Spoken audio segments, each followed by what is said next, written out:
नमस्कार दोस्तों, मैं दीपक शर्मा अंग्रेश आपका स्वागत करता हूं द लीगल चैंबर में। अब दोस्तों, आज की इस वीडियो के अंदर मैं ऑनरेबल सुप्रीम कोर्ट की एक काफी बड़ी लैंडमार्क जजमेंट आपके साथ डिस्कस करने वाला हूं। देखिए दोस्तों, हम सभी लोग जानते हैं कि जब कोर्ट में कोई केस फाइल होता है तो वो केस एक इंसान जीतेगा या हारेगा, वो टोटली इसी चीज पर निर्भर करेगा कि उसके पास कितने एविडेंस हैं, कितने साक्ष्य उसके पास हैं जो उसके पक्ष में बात करते हैं। क्योंकि अगर एक इंसान के पास एविडेंस नहीं है और वो अपनी जगह बिल्कुल ठीक है, तब भी कोर्ट ना चाहते हुए भी उसी के खिलाफ अपना निर्णय सुना देता है। अब कई बार देखने को मिलता है कि एक व्यक्ति के पास प्रॉपर एविडेंस है पर उसको सही कानूनी जानकारी ना मिलने के कारण वो कभी भी कोर्ट में सही एविडेंस दे ही नहीं पाता और यह सबसे बड़ा नुकसान उनको हो जाता है। और बाद में जब वो उन एविडेंस को कोर्ट में सबमिट करने की कोशिश करता है तो उस दरमियान कोर्ट उनके एविडेंस को लेने से मना कर देता है। और आज हम इसी टॉपिक पर बात करने वाले हैं जहां पर आप कोर्ट केस में बाद में भी, चाहे कोर्ट का निर्णय आ गया, आपने अपील डाली है, सेकंड अपील डाली है, वहां पर भी अपने साक्ष्यों को, एविडेंस को कोर्ट में स्वीकार करा पाएंगे। अब दोस्तों, अगर आप लोगों को हमारी ये वीडियोस अच्छी लगती हैं, अगर आप लोगों को लीगल चैंबर टीम से किए गए एफर्ट्स अच्छे लगते हैं, तो बिल्कुल छोटा सा अनुरोध है, वीडियो को आप तुरंत लाइक करें और कमेंट सेक्शन में जरूर लिखें कि देश और दुनिया के किस कोने से आप हमारी वीडियोस देख रहे हैं। तो चलिए दोस्तों, अब आज की इस वीडियो को हम ज्यादा लंबा ना करते हुए आज की इस वीडियो को स्टार्ट करते हैं।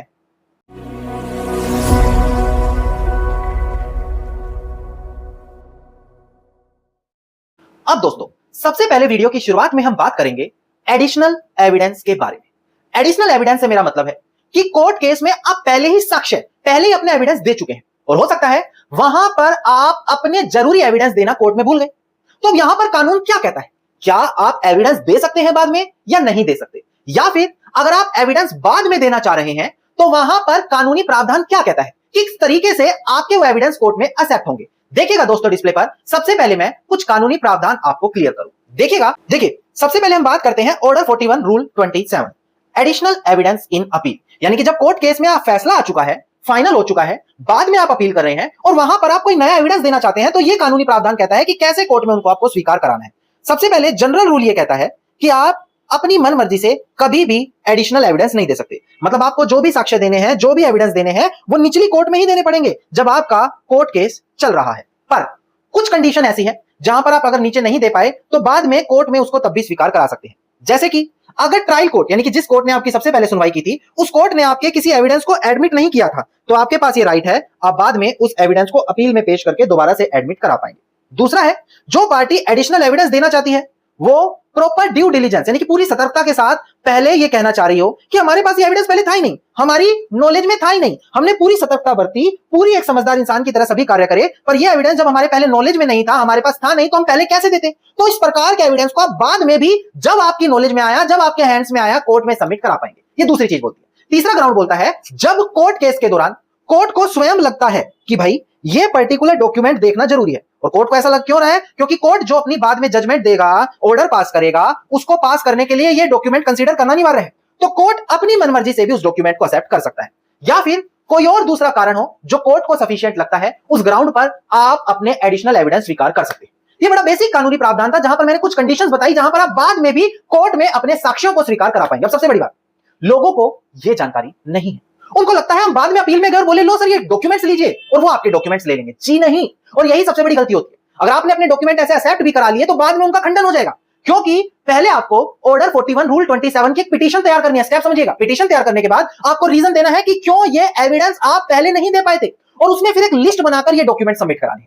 ये प्रॉपर तरीका होता है एडिशनल एविडेंस कोर्ट में देने का। अगर आप इस तरीके से नहीं देते, सीधा एविडेंस ला रहे हैं और उनको गलती से एक्सेप्ट भी कर लिया, तो उनकी वैलिडिटी कोई नहीं रहेगी। ये चीज आपको पता होनी जरूरी है। चलिए, कानूनी प्रावधान आपको समझ में आ गया। अब हम बात करते हैं ऑनरेबल सुप्रीम कोर्ट की एक लैंडमार्क जजमेंट के बारे में, क्योंकि अगर आपके पास ये लैंडमार्क जजमेंट नहीं है तो आप अपने डॉक्यूमेंट को कभी एक्सेप्ट भी नहीं करा पाएंगे। और इससे पहले मैं आपको एक जानकारी दूं, जो मैंने अभी ये कानूनी प्रावधान बताया एडिशनल एविडेंस को एक्सेप्ट करने का, ये प्रावधान और इससे संबंधित कुछ जरूरी और प्रावधान हम पहले ही अपने वीआईपी व्हाट्सएप ग्रुप में लोगों को बड़ी सिंपल लैंग्वेज में समझा चुके हैं। अगर आप हमारे ग्रुप के सदस्य हैं तो आप जानते होंगे कि ये जानकारी आपको बहुत पहले मिल गई थी। चलिए, अब डिस्प्ले पर देखकर ध्यान दें, जो हमारी सुप्रीम कोर्ट की लैंडमार्क जजमेंट है मैं आपको क्लियर कर देता हूं। देखिएगा दोस्तों, डिस्प्ले पर देखिए, केस टाइटल है union of India versus Ibrahim Uddin and another, 17 जुलाई साल 2012 की ये काफी बड़ी लैंडमार्क जजमेंट है। अब डिस्प्ले पर देखकर समझिए कि आखिरकार जो ऑनरेबल सुप्रीम कोर्ट का ये फैसला है, इसमें डिस्प्यूट क्या था, झगड़ा क्या था, कैसे सुप्रीम कोर्ट ने बड़ी गाइडलाइंस दी कोर्ट में एडिशनल एविडेंस सबमिट कराने के लिए। देखिएगा दोस्तों, डिस्प्ले पर यहां पर जो ये प्रॉपर्टी डिस्प्यूट है वो बात करता है कि 25 बीघा की एग्रीकल्चर लैंड थी जो इब्राहिम उद्दीन के जो एंसेस्टर थे उनको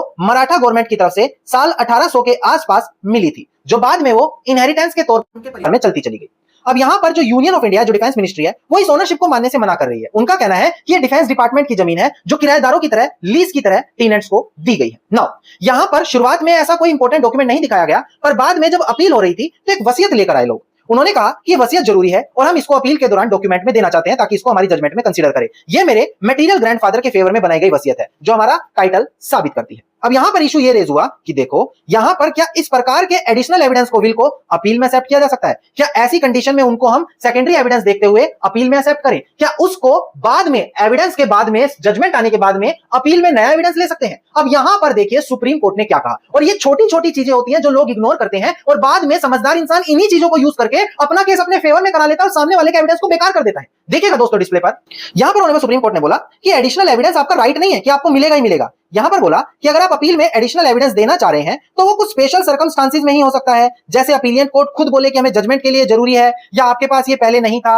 या ट्रायल कोर्ट ने इसको लेने से मना करा था, जो मैंने आपको शुरू में प्रावधान समझाया था उसमें लिखी सारी बातें। केवल उसी कंडीशन में हम आपका कोई नया एविडेंस अपील के स्टेज पर ले सकते हैं, वरना हम कोई भी नया एविडेंस अपील के स्टेज पर नहीं ले पाएंगे। इसके अलावा सुप्रीम कोर्ट ने बोला कि देखो आपकी जो प्लीडिंग्स है, प्लेंट है, जो दावा है, उसमें कहीं भी किसी विल का जिक्र था ही नहीं, और अचानक से एक नया एविडेंस ले आना जो प्लीडिंग से रिलेटेड ही नहीं है, हम उसको बिल्कुल भी एक्सेप्ट नहीं कर सकते। वो चीज कोर्ट के लिए टाइम लेंथी कर देगी। इसके अलावा अगर आप कोई डॉक्यूमेंट सिर्फ कोर्ट में डाल देते हैं, सबमिट करा देते हैं, तो इसका मतलब ये नहीं है कि उसको ऑटोमेटिकली प्रूव मान लिया जाएगा क्योंकि सामने वाले व्यक्ति ने कोई ऑब्जेक्शन नहीं लगाया। मतलब कि अगर आप विल कोर्ट में सबमिट कर रहे हैं और सामने वाला व्यक्ति ऑब्जेक्शन नहीं लगा रहा कि ये गलत है, झूठी है, कुछ भी, तो इसका मतलब ये नहीं है कि ऑटोमेटिकली आपकी विल प्रूव हो गई। आपको तब भी जो कानूनी प्रावधान कहते हैं उसी तरीके से विल को कोर्ट में प्रूव करना पड़ेगा। वो क्या कहते हैं? सेक्शन 68, 69, 71 कि दो में से कम एक गवाह को कोर्ट में बुलाकर एग्जामिन करो, दोनों गवाह नहीं मिल रहे तो उनके साइन मैच करो, गवाह आप ही के खिलाफ हो गए, हॉस्टाइल हो गए, तो कोई भी रेलेवेंट एविडेंस लेकर आओ। ये कानूनी प्रावधान कहते हैं जिसके तरीके से आपको एक विल कोर्ट में प्रूव करनी होती है। तो यहां पर यह भी चीज क्लियर की गई। सिंपल लैंग्वेज में यहां पर आपको समझ में आ गया कि अगर आप सोच रहे हैं कि मेरा राइट है, मैं एडिशनल एविडेंस दे सकता हूं, तो आपका राइट नहीं है।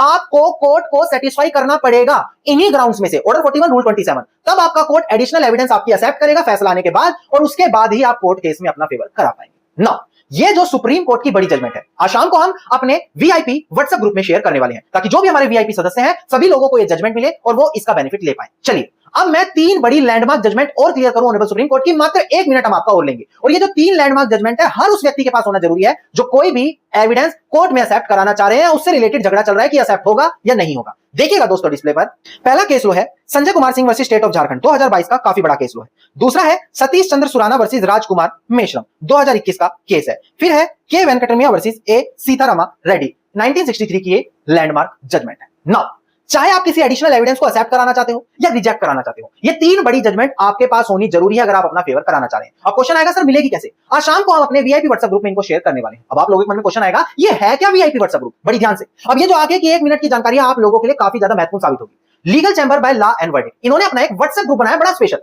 VIP WhatsApp group. अब ये स्पेशल क्यों है आपको पता होना चाहिए। इस ग्रुप में मात्र कुछ दिनों में 1500 से अधिक लोग जुड़ गए हैं। सबसे पहली बात, इसमें आपको हर एक ऑनरेबल सुप्रीम कोर्ट की छोटी से बड़ी लेटेस्ट जजमेंट, उसकी पीडीएफ, उसकी एक्सप्लेनेशन मिलती है। लैंडमार्क जजमेंट, उनकी पीडीएफ एक्सप्लेनेशन मिलती है। जरूरी कानूनों के बारे में यहां पर समझाया जाता है, और जो वीडियोस में लेटेस्ट लैंडमार्क जजमेंट है उनकी पीडीएफ भी ग्रुप में दी जाती है। और अलग से आप कोई जजमेंट लेना चाहते हैं, कानूनी प्रावधान बताएं, कानून के बारे में बताएं या जजमेंट का नाम बताएं, उसकी पीडीएफ कॉपी भी आपको ग्रुप में अवेलेबल कराई जाएगी। और ये सारे के सारे बेनिफिट इसी एक अकेले व्हाट्सएप ग्रुप में मिलने वाले हैं। अब आप लोगों के मन में क्वेश्चन आएगा सर ये तो बड़ा महंगा होगा। जी हां, ये ग्रुप पहले बड़ा महंगा था, मैं मना नहीं करता, पर अभी बड़ा इंपॉर्टेंट मौका है, इंडिपेंडेंस डे की सेल चल रही है। वो ये कहती है कि आपको बस 1000 रुपए देने हैं और बदले में आप ग्रुप में आजीवन सदस्य बनने वाले। अगर आप पुरानी वीडियोस उठाकर देखें, 1000 रुपए, 1500 या 2000 रुपए देने होते थे ग्रुप में जुड़ने के लिए, और बदले में मात्र 1 साल मिलता था। अगर आपको यकीन नहीं है, ग्रुप के पुराने मेंबर से आप ये बात पूछ सकते हैं। पर स्पेशल ऑफर है इंडिपेंडेंस डे पर, मात्र 1000 रुपए देने हैं। डिस्प्ले पर नंबर है, वीडियो के डिस्क्रिप्शन में नंबर है, कॉल करें, व्हाट्सएप करें, पहले साफ बोलें हमें लाइफ टाइम ऑफर में जुड़ना है, उसके बाद आपको 1000 रुपए देने हैं, तब आपको ग्रुप का लिंक दिया जाएगा और आपको ग्रुप में जोड़ा जाएगा। तो बड़ा सुनहरा मौका है, अपने हाथ से ना जाने दें।